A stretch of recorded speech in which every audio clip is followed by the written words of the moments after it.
Olá, amigas e amigos de todo o Brasil. Bem-vindo ao nosso encontro semanal de reflexão e aprofundamento.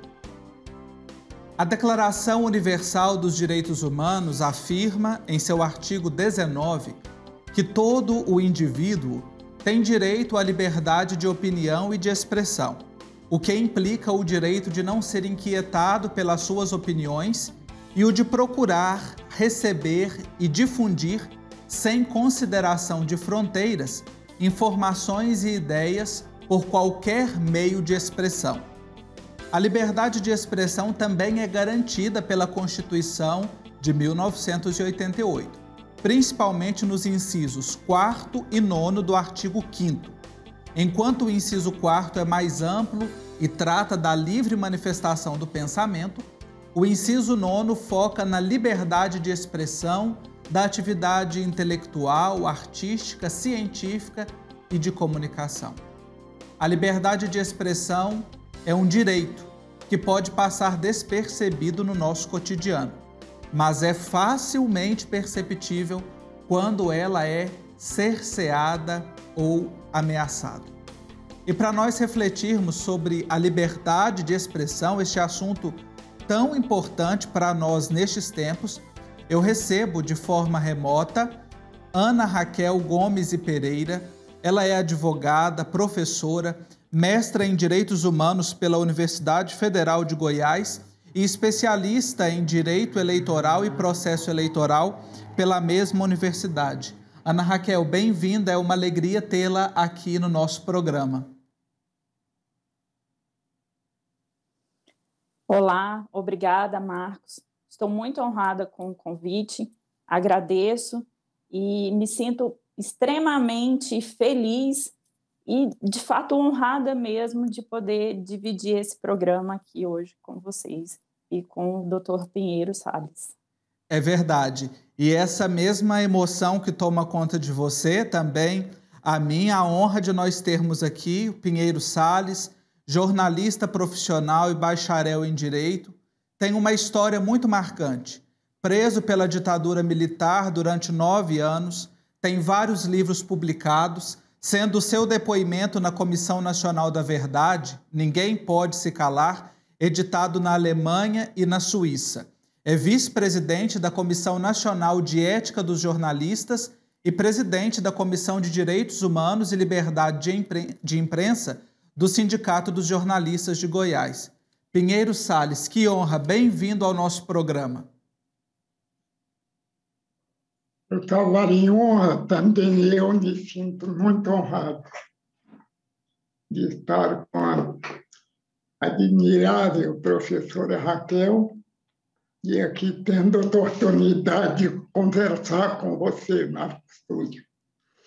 Quero saudar todas as pessoas que nos assistem, as mulheres e os homens que ocupam um papel de extrema importância neste momento grave que nós estamos atravessando no Brasil. E principalmente neste momento.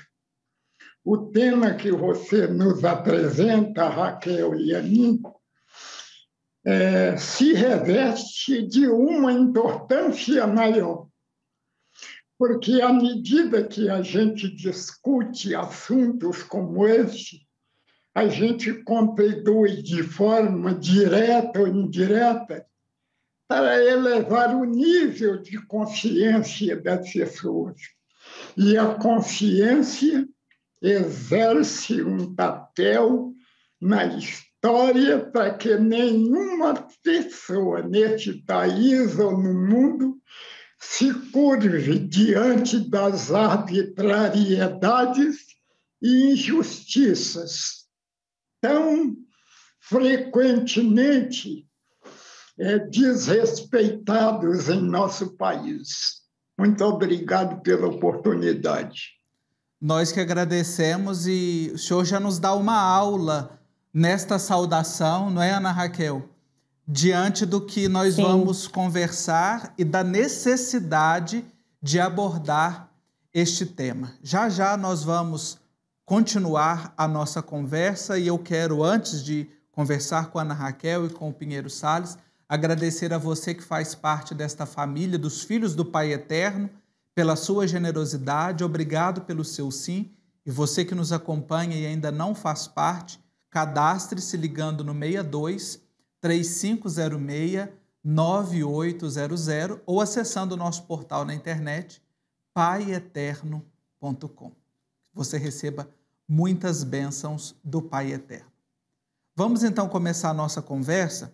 Eu quero fazer uma pergunta aqui para ambos.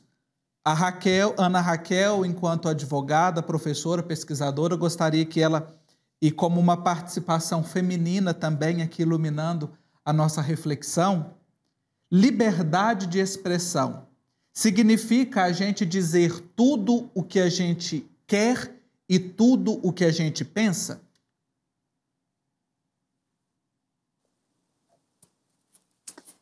Olha, Marcos, não.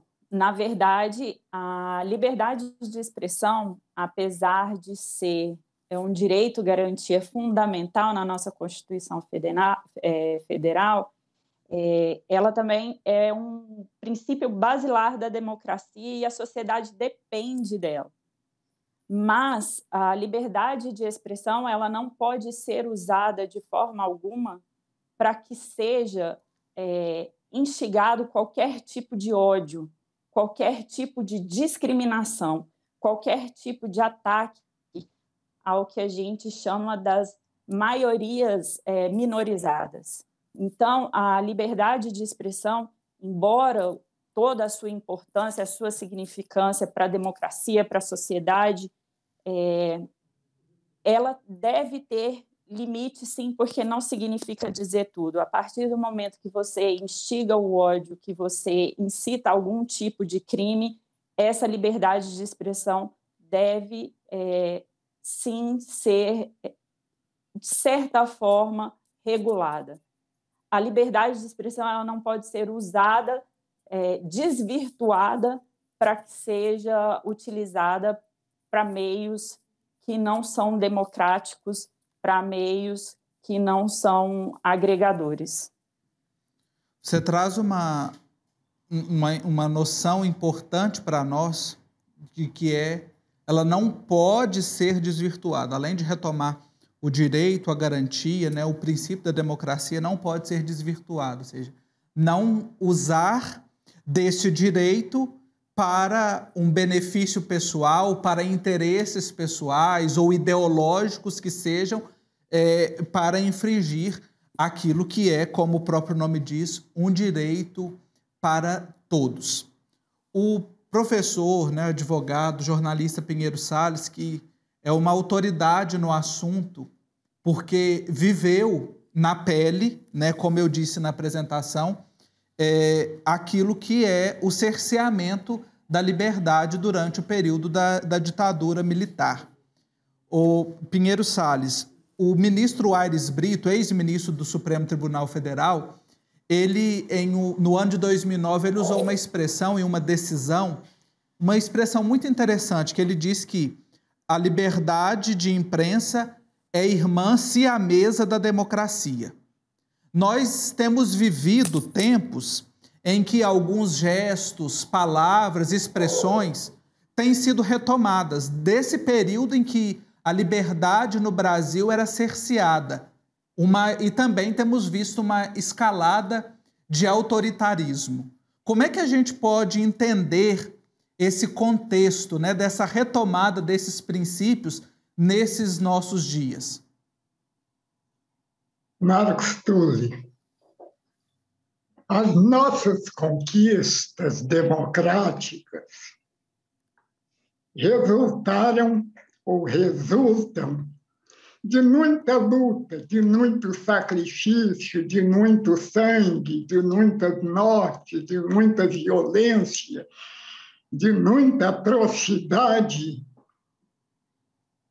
E a gente tem que valorizar essas conquistas.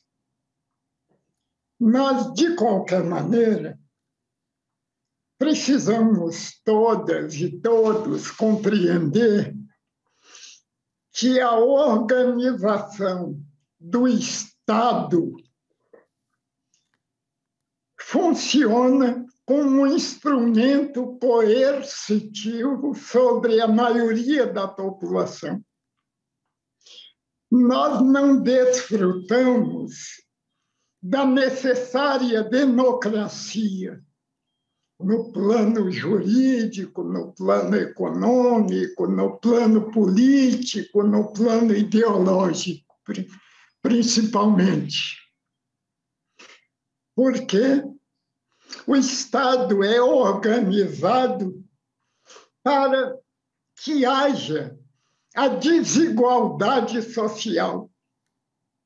E num país de tamanha desigualdade, em que o privilégio está presente em cada momento da vida das cidadãs e dos cidadãos.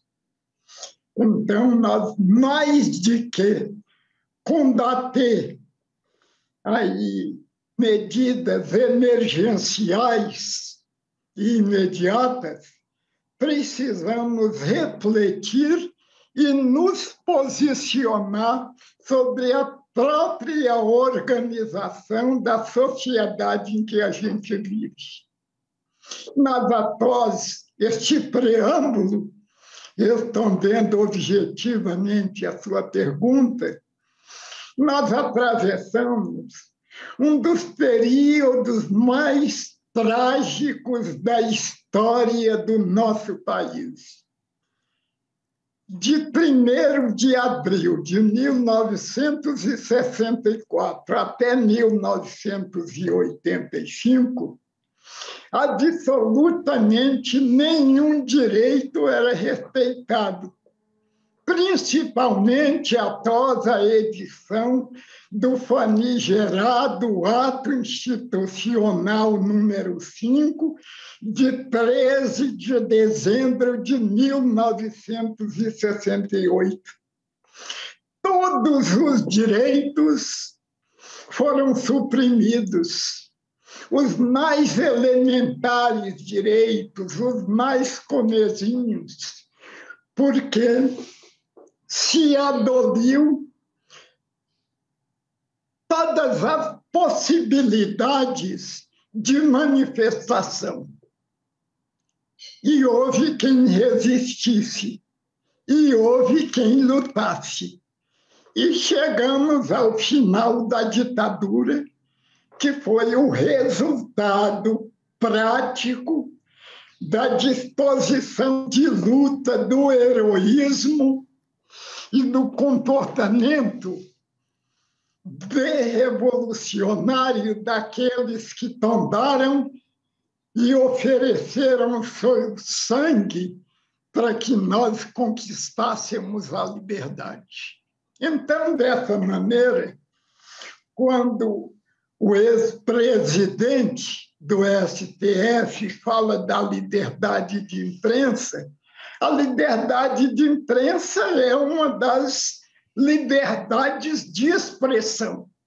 Consequentemente, tem de ser respeitada, mas, como disse a Raquel, não é de uma forma absoluta, cega e de acordo com a visão distorcida daqueles que nos governam.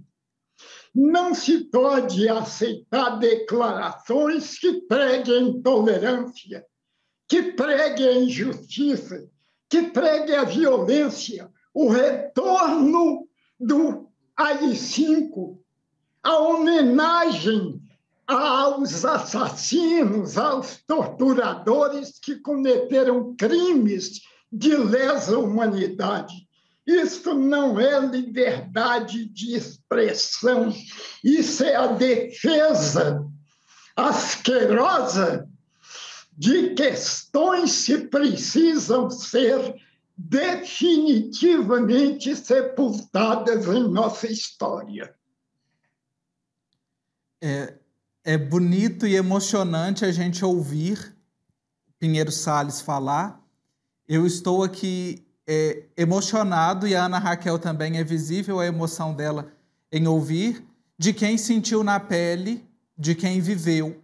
E nós, que não precisamos de passar por isso, falo por mim que já nasci pós-redemocratização, mas que, olhando para as páginas dos livros de história e para o livro da vida de tantas mulheres e homens que passaram por esse período, nós podemos entender aquilo que é necessário para a gente viver hoje. A partir desse testemunho, Ana Raquel, do professor Pinheiro Salles, desse discurso forte da liberdade de expressão, e você como uma pesquisadora também, especialista na área dos direitos humanos, como é que o Estado, qual o papel do Estado na garantia da liberdade de expressão e também na garantia dos direitos humanos para as pessoas que muitas vezes, pela liberdade de expressão, têm os seus direitos fundamentais atingidos?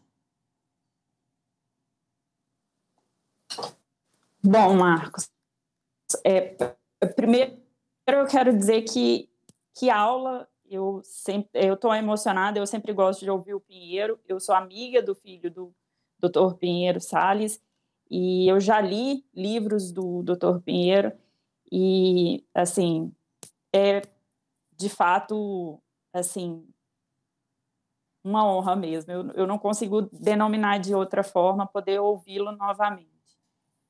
Bom, o papel do Estado, eu penso, observar justamente essa necessidade de se promover e de se resguardar a liberdade de expressão.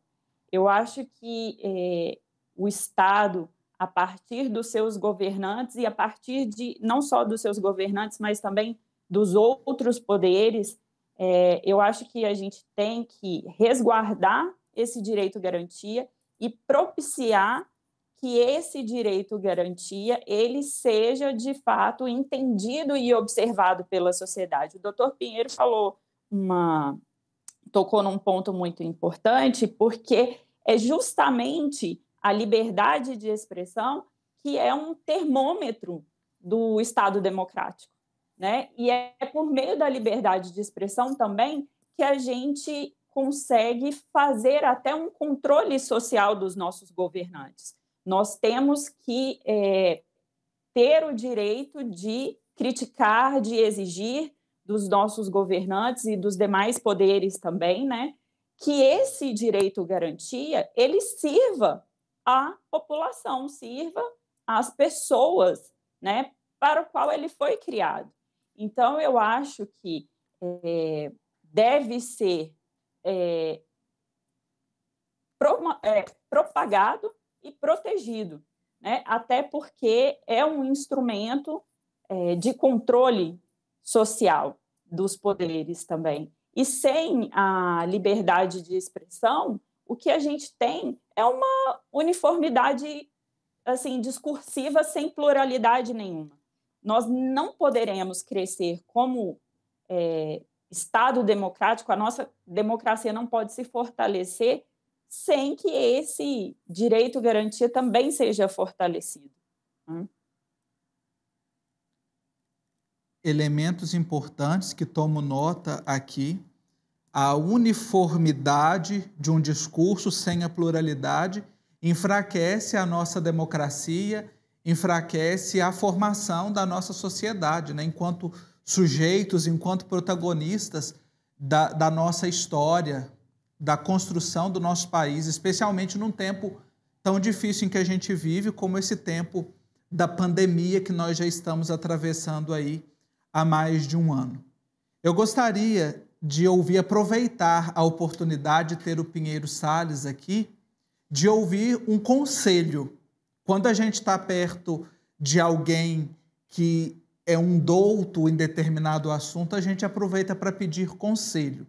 Que conselho que o senhor daria para nós hoje, para nós mais jovens, não é, Ana Raquel? Para aqueles que nos acompanham, que assistem, que nos ouvem, sobre a liberdade de expressão, na defesa da liberdade de expressão e da garantia dos nossos direitos fundamentais.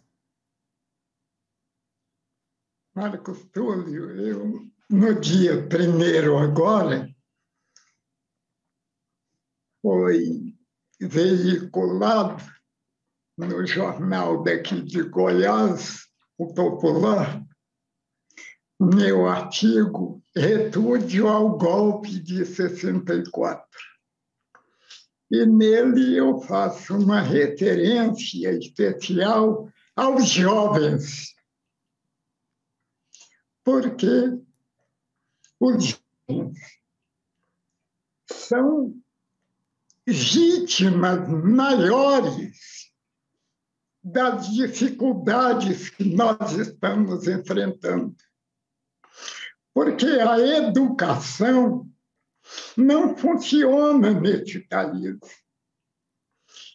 A educação é ministrada no Brasil não como um instrumento de libertação, mas como um instrumento de dominação. E já disse um filósofo alemão, Friedrich Engels, que na sociedade de classes, a ideologia dominante é a ideologia das classes dominantes. E a ideologia dominante que tem vastidões nesse país é a ideologia do ódio, da arma, da violência, do desrespeito, da provocação e do atentado permanente aos direitos humanos e à própria vida. Então, se me permite, o que eu diria para os nossos jovens é que precisam readquirir a esperança. A esperança, ela não se constrói individualmente, mas quando nós procuramos nos organizar, quando nós procuramos nos unir, a gente é capaz de construir a nossa própria esperança e a esperança das pessoas que estão ao nosso lado. E mais do que a esperança, nós adquirimos as condições necessárias para vislumbrar a definitiva liberdade do nosso povo, com a superação das injustiças, com a abolição de todos aqueles que traem a vida e ofendem a dignidade humana. É um conselho de um sábio que a gente toma para seguir no nosso caminho. Nosso programa já está chegando ao fim e eu faço aqui agora aqueles apontamentos, né, a nossa conclusão deste assunto importante para nós, liberdade de expressão. É preciso garantir este direito que é fundamental para a nossa população. É um direito para todos. Isso se faz com conscientização. Claro, não podemos ter uma uniformidade sem pluralidade, porque isso enfraquece a nossa democracia. E nós precisamos nos fortalecer nesse momento em que nos encontramos. E para isso, para nós, fica esse conselho de um sábio. É preciso readquirir a esperança. Não podemos nos desanimar. E nesse momento crucial da nossa história, é a esperança que nos move, que nos faz ir adiante.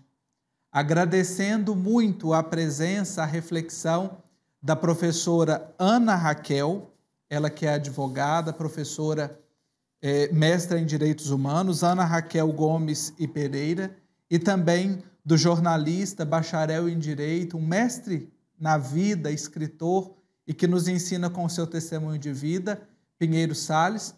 Eu quero encerrar o nosso programa de hoje, a nossa reflexão, com um trecho do poema No Caminho com Mayakovsky, de Eduardo Alves da Costa.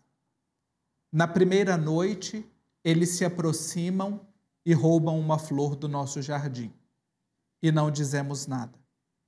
Na segunda noite já não se escondem. Pisam as flores, matam o nosso cão e não dizemos nada. Até que um dia, o mais frágil deles entra sozinho em nossa casa, rouba-nos a luz e, conhecendo o nosso medo, arranca-nos a voz da garganta e já não podemos dizer nada. Que nós tenhamos sempre a esperança de reconhecer e lutar. Muito obrigado pela sua participação, pela sua companhia em nosso programa. Até o nosso próximo encontro.